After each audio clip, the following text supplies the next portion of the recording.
Campbell. And I'm Ron Jackson. Cerebal conversations on disability liberation and integration.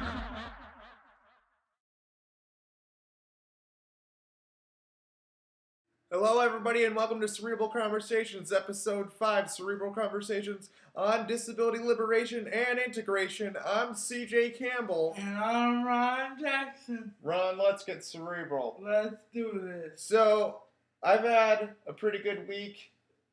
We've had some tough losses with the Blackhawks. Yes. And I went to a college reunion. It was the 20-year anniversary of the pastoral school I went to. And I got to see some of my classmates for the first time in 8 years. That was the first year of my pastoral school training. And I've learned a lot of things. I've learned that schmoozing and networking when you're crippled is hard. It's hard work, man. It's hard work because you're at a disadvantage if you're sitting down. As you know, I rarely bring my wheelchair out into public. Yes. I mostly bring my crutches, mostly out of a matter of convenience, but also people do treat me a lot better when I'm on the crutches as opposed to the wheelchair. That's just the way it is.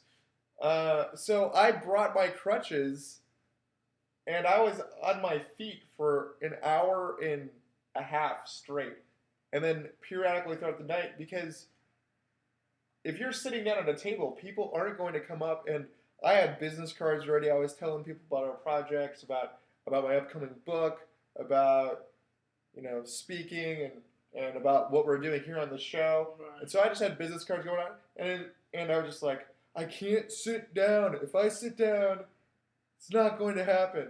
Right. Well, I paid for it this weekend. Yes. I saw him on Saturday, and he was hurting pretty bad. For the first time that I can ever remember, I was forced to bring my wheelchair out in public to go see one of the Stanley Cup games at Old Chicago. I just couldn't walk anymore, and I had a bunch of friends in town, and it was a really sobering moment. A lot of my friends didn't know how to deal with it because they've never seen me not be able to walk before, and it definitely tweaked with my mind a bit. Right. I'm sure it was hard for you because it probably messed with your self-image somewhat. It really does, because people do treat you a lot differently. Yes. When you're in the wheelchair as opposed to the crutches. When I'm on the crutches, I usually get a lot more respect. I get a lot less stares. And I've even noticed that people's tone and inflection with me is a lot more normal, a lot more adult speaking. People speak to me less like a child. And so when you're in the chair, it's a whole different ballgame. Yeah, and that is something that we're going to really focus on today and through upcoming episodes. Yes, but before we get to that, you've had a pretty big week. Before we get to that, folks, my week has been life-changing for a number of reasons. I fired my old help and I got new help, which means a whole lot of things for me. For example, I got to go shopping for the first time in almost 20 years just the other day. Now talk to me a little bit what that was like for you to go into a super Walmart, kind of the mecca of all American consumerism. What was that like for the first time? It was very awkward at first because I was with other people and there was this stigma, like people were staring at us all the time and they thought that both of us were mentally handicapped And as it went on, it got to be okay. It felt empowering because I got to see where different items are in the store, and I got to see what certain items cost that I might buy later when I actually go for myself. And I noticed that you're wearing a Bob Marley shirt. Yes, this was my purchase at the Super Walmart. I saw this Bob Marley shirt and I just had to get it. I'm on my people power movement today. So, So why don't you share with us a little bit what I know that Bob Marley is cool and it's a cool shirt, yeah. but this shirt really has some like significant liberatory um, property to it to you. Yes. First of all, it's liberating because the music that Bob Marley sang about and wrote about is about liberating the people who are disadvantaged in his society and in his culture. And this week, through mingling with other people and making some difficult decisions in my own life, I have liberated myself in so many different ways. Not only that, but I'm African American, so I'm kind of going back to that Afrocentric period that I had in my early college years. And just simply, you got to pick and wear a shirt that you wanted to wear, which is something that you haven't got to experience. I haven't gotten to pick out what I wanted to wear in at least 6 years. So this is a big deal for me. Absolutely. I'm really happy for you. Now, not only did you get to go clothes shopping for the first time, but also on the same day, you went to a restaurant. Now, yes. Now, talk to me a little bit. What was that like for you? The restaurant was fun because the Super Walmart trip kind of got the nervousness out of my system as far as the social standards of people staring. So by the time we got to Culver's, I was comfortable and I was at ease with these new environments. The only thing about the Culver's trip was I got called a nice young boy just because I let an older gentleman go ahead of me who had a cane. The lady behind the counter said that I was a nice young boy, which in her perspective it was probably a good thing. However, it was very patronizing for me. Because you're a man. Because I obviously have facial hair. You're a man growing a beard. And I'm a man. You're a man. I'm a man. Yeah, that is one of my biggest pet peeves. I really hate it when people call me a boy or a kid or anything along those lines. And I actually catch myself doing it to other people. To other people who are crippled that have maybe cognitive problems, or even those who just might cognitively be fine but have some emotional or social stunting. I catch myself doing it all the time. And I think that's important for us to recognize, is that even though we are part of the crippled community, that doesn't mean that we don't still struggle with some of the same systemic discrimination and some of those ableist mindsets. There is definitely a hierarchy of ableism even in the crippled community. I would definitely agree. it's something that I really find myself at odds with all the time is uh, is trying to see myself as one with those who have very severe cerebral palsy or very severe disabilities of all sorts. Um, Embracing the fact that I have it pretty good. I have it really good, actually. You know, I don't deal with bed sores. I don't deal with catheters. I don't deal with diapers. You know, I'm just a dude who sits in a chair a lot, basically. Yeah. That's basically what it comes down to. And I think it's also hard for those like CJ and I because we understand why our more severely crippled brothers and sisters want to connect to us and look up to us. However, we struggle with trying to find a connection to them because we do not have some of the same problems.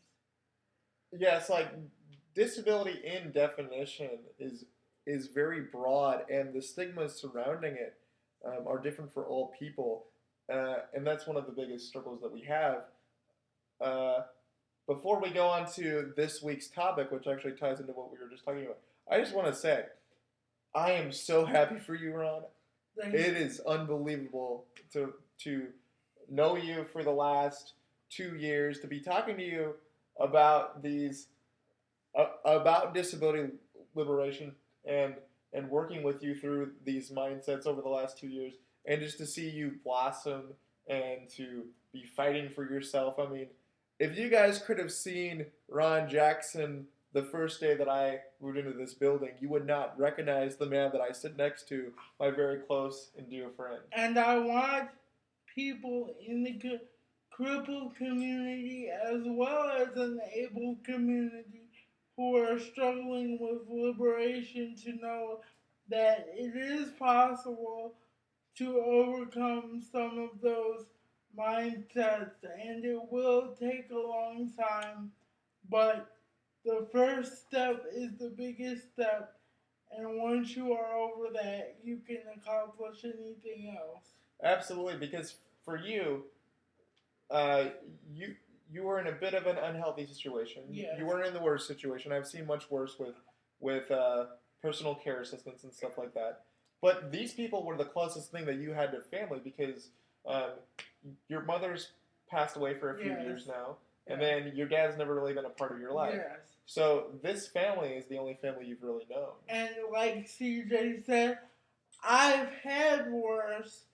So for me, what my last situation was a lot better than what I had previously had. So it was easier for me to accept what was going on until I saw someone else being treated much better than I was. Yeah, that was definitely a strategic Yes. plan on my part. We had a new neighbor move into the building a few weeks ago who is somebody that I've known since he was about 5 years old, and he has the most amazing PAs I've ever seen. I've never seen somebody get such good care before. Uh, and so I kind of strategically set it up where we all watch wrestling together just so you could see what was what you could have before you. Yes. And that kind of started the whole process, I guess. Yes, it did. I mean, I was already thinking about it, but that experience let me know that it is possible and I can do this and I don't have to put up with those things. Absolutely. So, Ron, I'm very excited about this week's topic. As am I. Why don't you share with us a little bit about what this topic is? We are going to talk about liberation and debunking some of the ableism, stigmas, and stereotypes for both the crippled community and the ableist community so that we can better come together. Now, we tend to use two words in particular that I don't know if people really understand why we use these particular words. We use the word liberation, Mm-hmm. and also we use the word ableist or ableism. Mm-hmm. And these are words that in regards to disability, with liberation, I've never heard of disability liberation until a couple years ago. Right. And that's really started me out on this journey of accepting the fact that I am crippled. I've never really denied the fact that I'm crippled, but I never really accepted the fact that I'm part of a minority subset Right. that that has human rights violations put against them. And I agree with that because you will often say to me that you're not a minority, so you shouldn't speak about certain things in the way that you do when it's obvious that you are part of a minority. It's just not a minority that we think about in society. It really is. It, I am I am very careful to speak about plight and about rights withheld because I know that I'm a pretty privileged guy. Yeah. I do have hardships, but I'm a white male living in America. Yes. I have it pretty dang good. Yes. I'm kind of on the highest echelon. And then also within the crippled community, I'm like the cream of the crop, basically. Yes, because we see you as not needing much, so there's like you don't have to fight for services, you don't have to fight for getting your equipment paid for, you don't have to worry about so much about how you're gonna get to appointments or other gatherings with your friends. Well, I do to a certain extent. I mean, I I definitely have trouble with insurance. I have trouble getting wheelchairs and equipment paid for.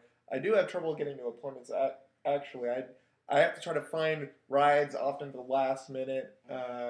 So I do experience that, but I don't experience it on the same level. And then when I leave our apartment building, I, for the most part, get to experience life as an able-bodied person because I've learned how to carry myself as an able-bodied person, and at the same time, I've had such advantages that I've been able to overcome a lot of the social barriers, which I think is why I've been resistant to being an advocate and an activist for my crippled brothers and sisters, is because I know that I have to kind of go back into that world and accept that world and take on some of the hardship of my crippled brothers and sisters, and that's a pretty heavy task.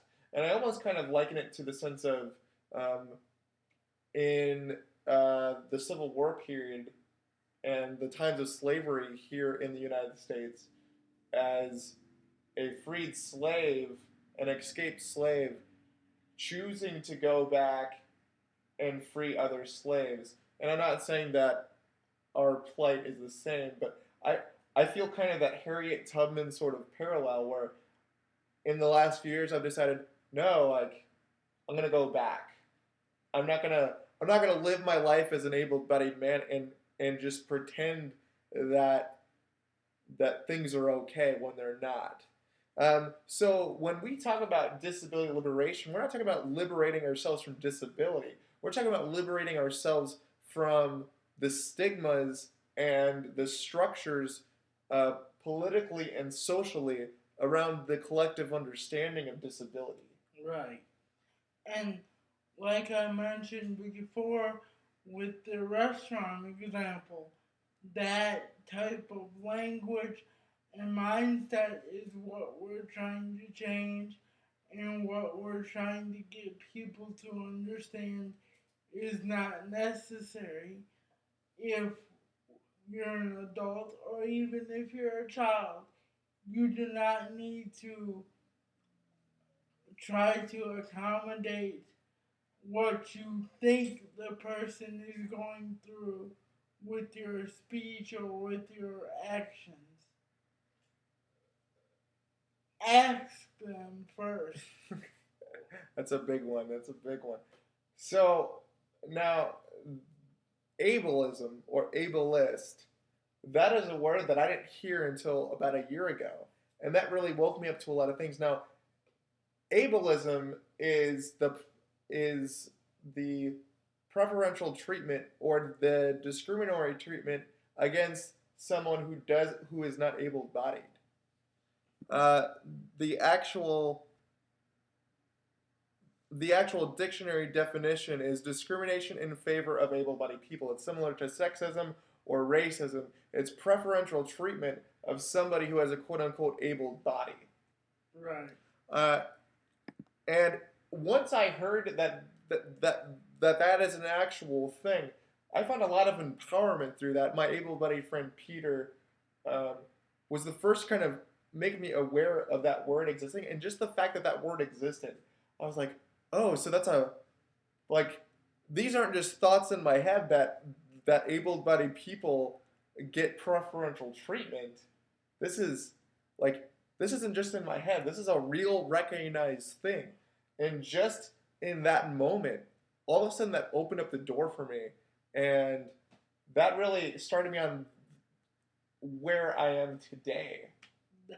That alone is empowering because you all of a sudden don't feel like you're crazy or paranoid. Or that I'm just whining, because that's what I get told a lot. Like, you're just whining. I mean, come on, you get free money, and it's not free money.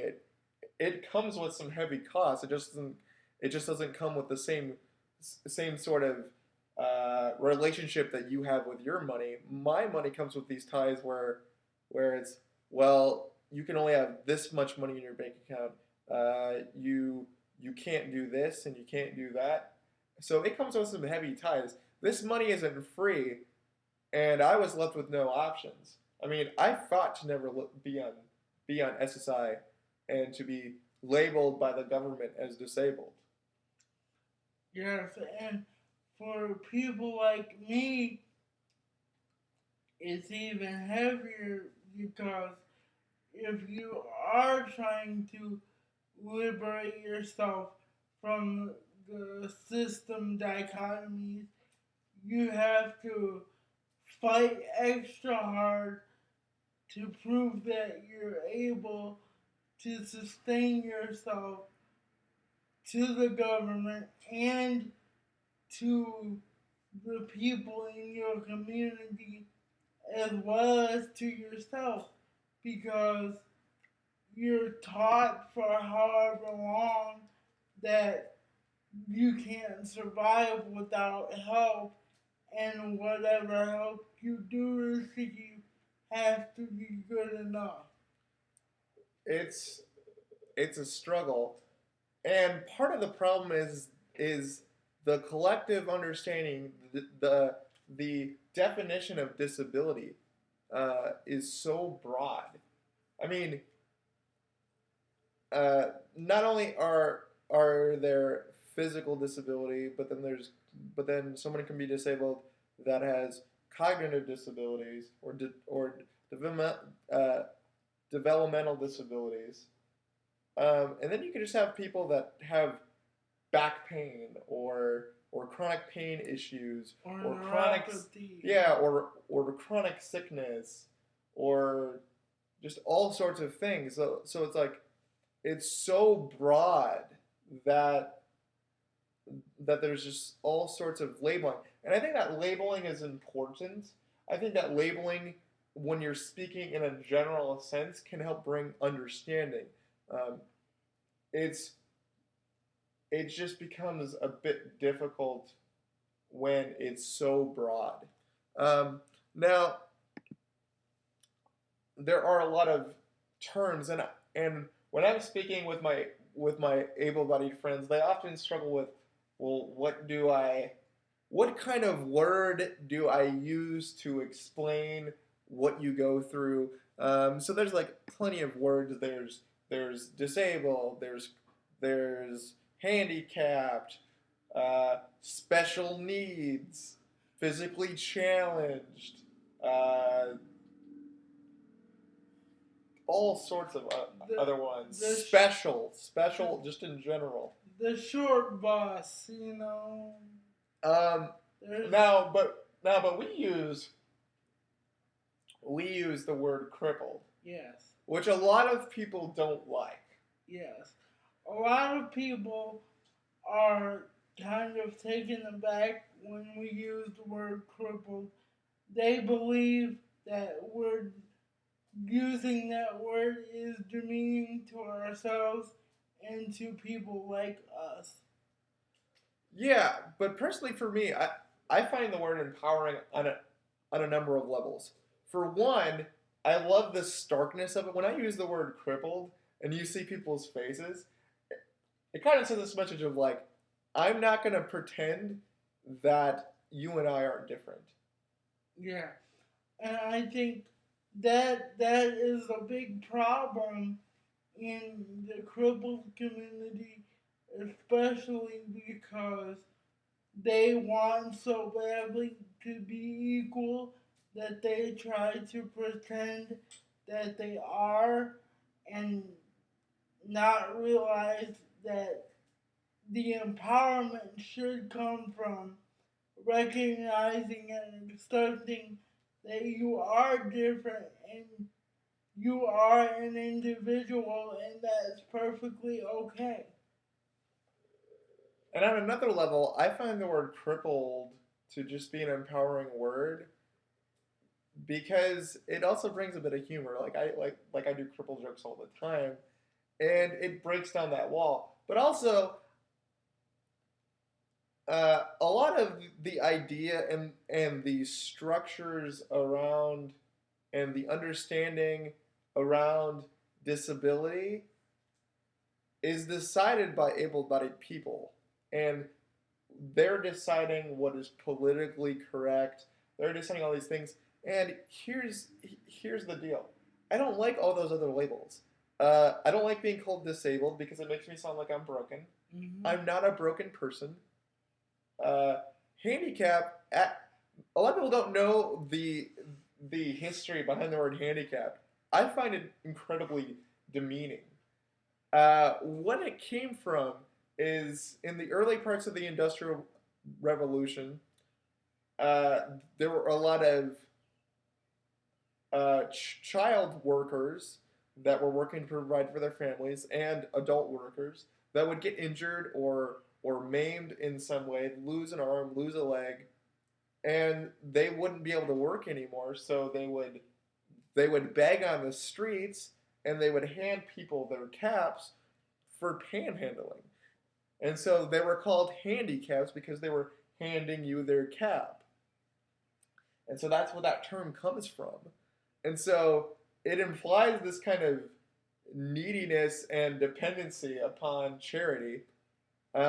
Special, it just doesn't, like, what does that mean?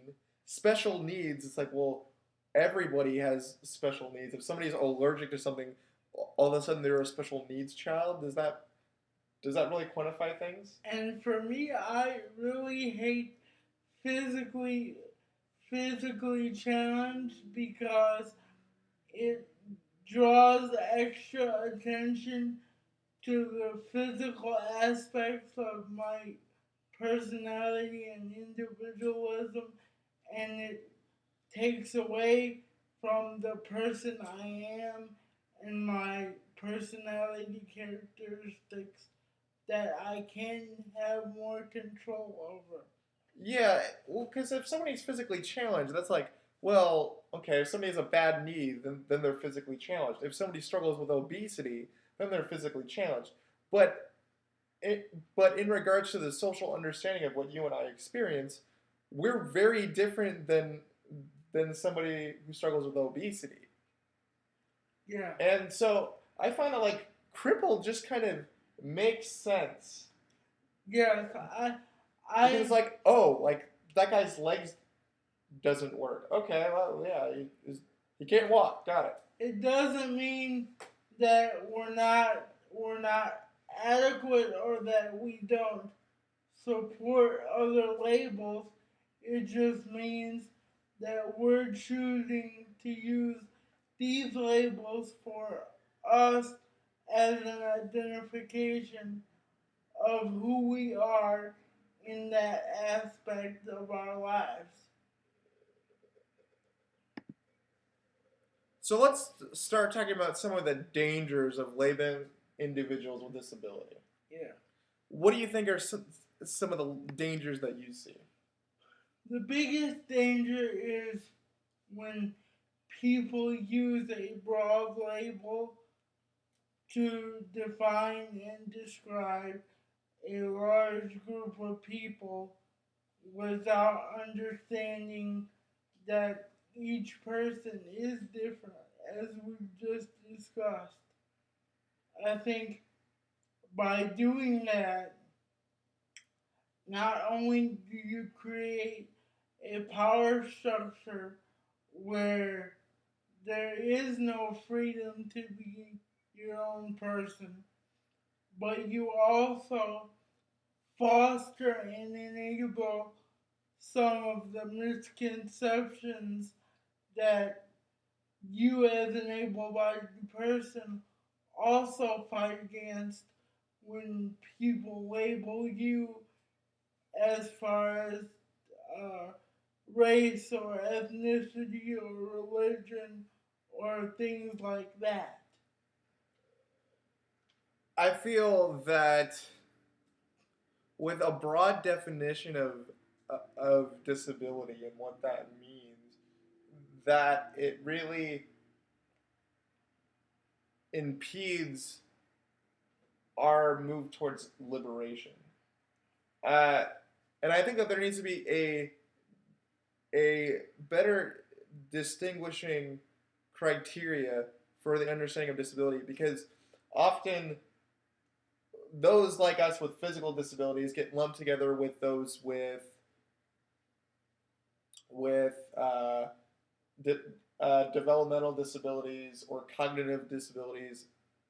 Um, and our plights are very different, our needs are very different, our abilities are very different, but also we get lumped in with people with mental illnesses, and those are very different.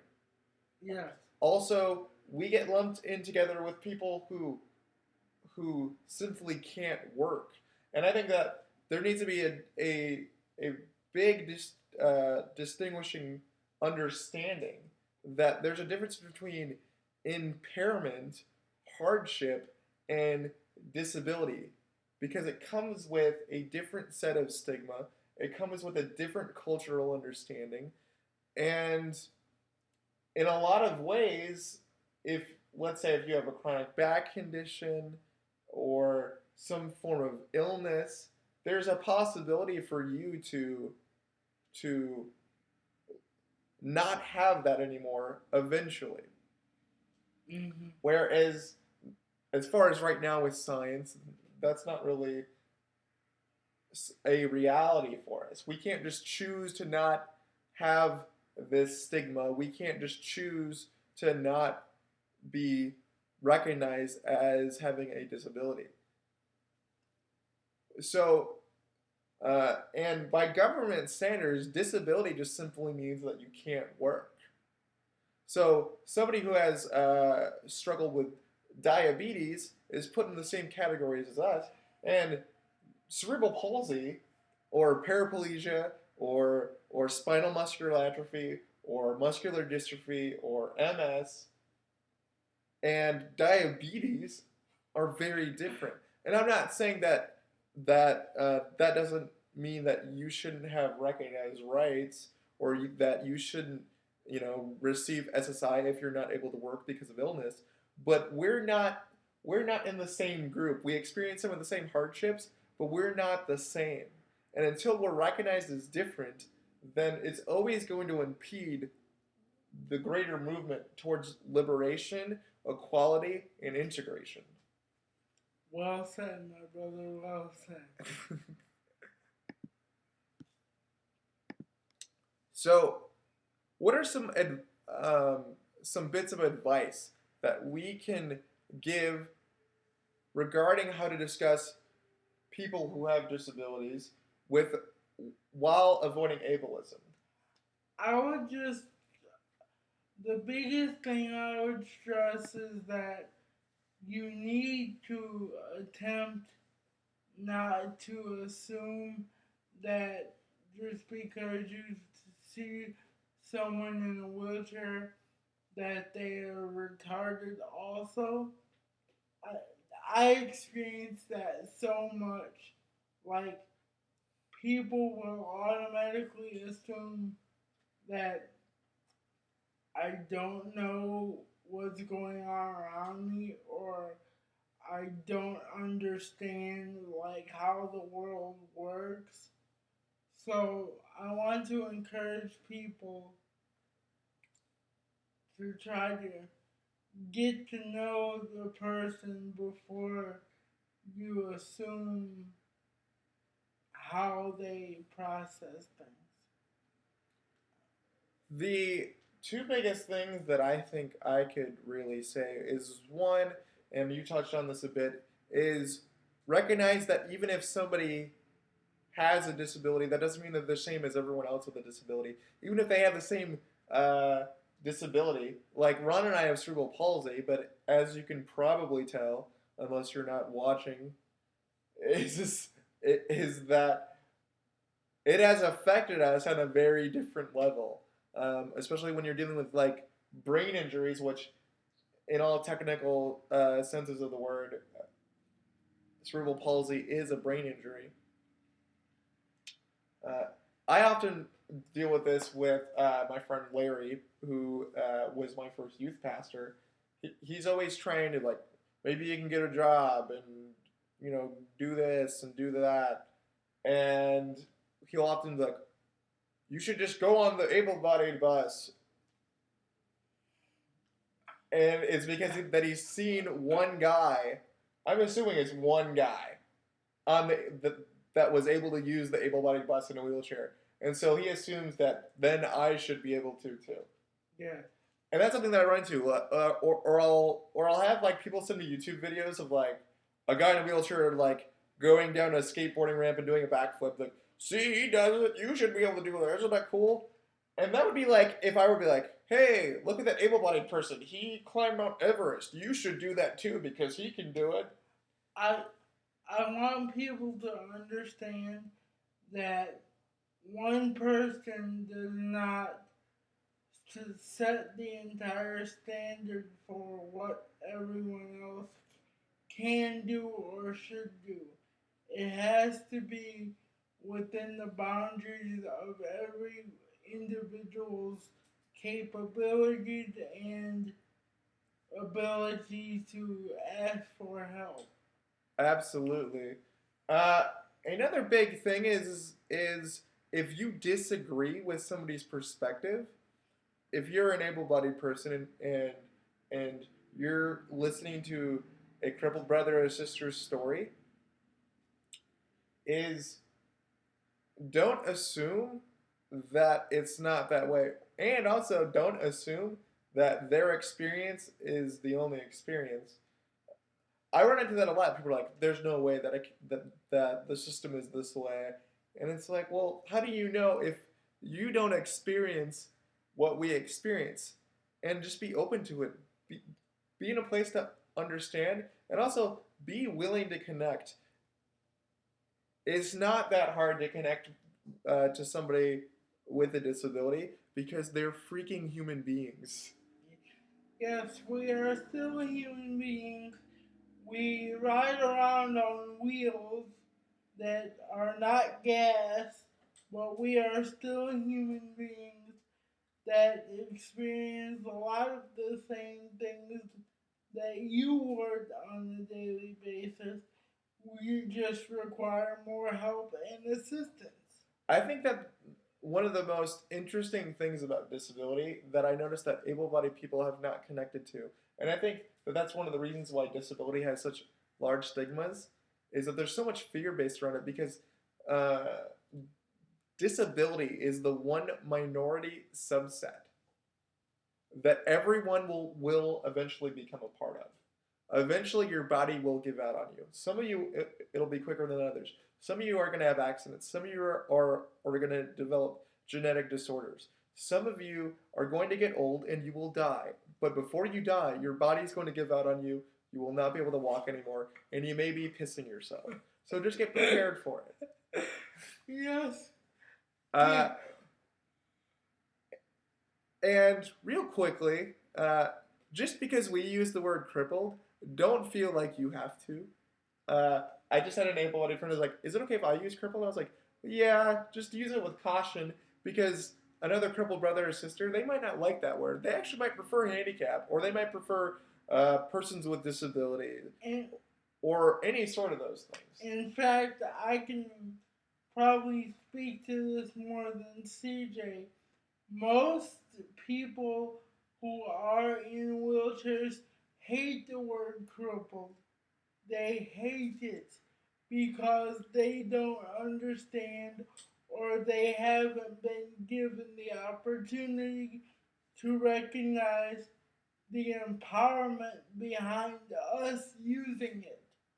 We're not being told to use it, we're using it by choice. That's right. It's our word. Yes. So pick your word and use it with pride. That's right. If you're watching this, whether you're able-bodied or you're a crippled brother or sister, know that you get to choose your own identity. You get to choose your own label, and you are a part of a fight of liberation and human rights for all people because everyone who draws breath has intrinsic value. And that's something that we will quote unquote stand by. Yes.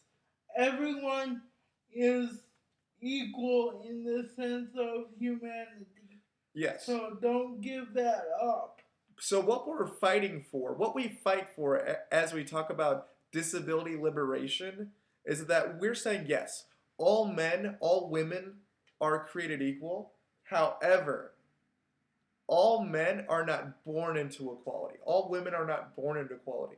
All races are not born into equality. Crippled brothers and sisters are certainly not born into equality. So that's what we're fighting for. So if you're an able-bodied brother and sister, I'm asking you to stand with us, to stand against ableism. Stand against it. All right, so Ron, we've been kind of going into overtime because this was a big, large topic, and also I just really wanted everyone to hear your amazing story. Yes. To see that Bob Marley shirt. Yes. What is next week's topic? Next week we are going to go back to the media center a little bit and discuss in further detail the concepts and overall structure of disability in the media because we recently found an article that has some very interesting things in it that we need to talk about. That's right, the portrayal of disability in the media, round 2. Get prepared for it. Real quickly, I need to actually make a correction about that particular topic in reference to a possible upcoming comic book with me in it. I had talked about that Batman was in a wheelchair at one point, and it turns out that it was not Batman, but it was the girl who plays Batgirl. So we probably had comic book nerds from all over up in upheaval. They were standing for their right. They were standing for their rights. So we have some presence on social media. If you want to give us your comments and feedback, I know I've been receiving some personal fan mail off of my personal blog, The Running Search, which you can find at cjcampbell.tumblr.com. But also you can email us your feedback and your stories at cerebalconversations@gmail.com. We also have a pretty awesome Facebook page. We've been having some awesome discussions. We try to find some articles regarding disability and just have a bit of fun. So you can find that at facebook.com/cerebalconversations. We're also on the Twitter. Did Yes. you know that? We're getting a lot better at the Twitter. Yeah, I just found out that you can actually find out how people are interacting with you on Twitter, because I'm pretty Twitter crippled. You can tweet us at Cerebral Convos. That's at Cerebral Convos. And Ron, how can they get a hold of your fine Bob Marley shirt looking self? Well, even though I'm not home as much anymore because I'm liberated. He's liberated. I am at Facebook at Ron Jackson, so just look for Ron Jackson. And I might be wearing another Bob Marley t-shirt. You never know. All right, everybody. So remember, keep it cerebral. Word.